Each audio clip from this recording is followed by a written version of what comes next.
সরকারের এই 58 দিনে ইতিমধ্যে ফ্যামিলি কার্ড দিয়েছে, কৃষক কার্ড দিয়েছে, খাল কর্মসূচিদের বিমা মসজিদের মধ্যে এবং খাদেমদেরকে সম্মানী ভাতা দিয়েছেন। আমরা ধন্যবাদ জানাই।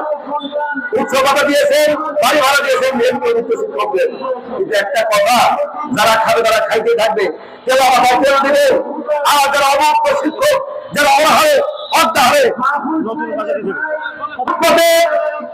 আপনারা তাদের 87 দিন দেখেছে।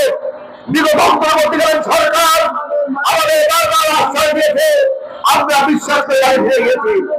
সর্বশেষ আমাদের আবেদন মিলে 3600 প্রতিষ্ঠান আবেদন করেছিল। আপনার সাংবাদিক বন্ধুরা জানেন, আপনাদের লেখনের মাধ্যমে সেটা সহজ হয়েছিল। অবশেষে করলেন সকল সংস্থা প্রতিষ্ঠান অর্থ মন্ত্রণালয় পাঠাইলেন।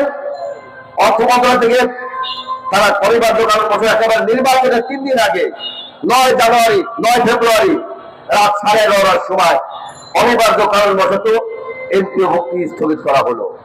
আমরা ঘৃণা জানাই, আমরা দপ্তরের কাছে প্রতিবাদ জানাই।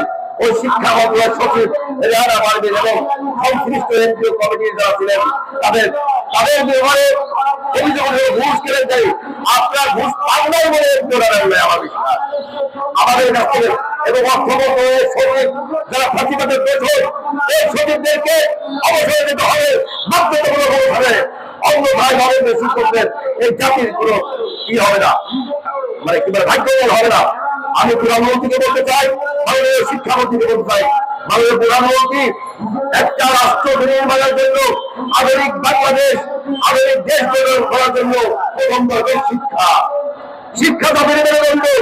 শিক্ষাকে সবচেয়ে অবহেলা করেছে বিজেপি সরকার। রাষ্ট্রীয়করণ দলীয়করণ করেছে, শিক্ষাকে দলীয়করণ করে বাংলাদেশের শিক্ষা ব্যবস্থাকে সম্পূর্ণভাবে ধ্বংস করে দিয়েছে। আমি বলতে চাই, দলের মধ্যে থেকে নরেন্দ্র শিক্ষকদেরকে এমপিও দিতে হবে এবং চাকরি জাতীয়করণ করতে হবে। শুধুমাত্র বাড়ি ভাড়া উচ্চ ভাতা দিয়ে এমপিও মুক্ত থেকে বাড়ি ভাড়া থেকে গত সরকার 3 দফায় এমপিও মুক্ত শিক্ষকদের সুবিধা দিয়েছেন। অথচ নরেন্দ্র শিক্ষকরা যুগের পর যুগ অবৈধভাবে পাঠদান করছে। এই জাতির কাছে অনেক পাওনা রয়েছে, এই পাওনা আপনাদের দিতে হবে। অন্যথায় শিক্ষা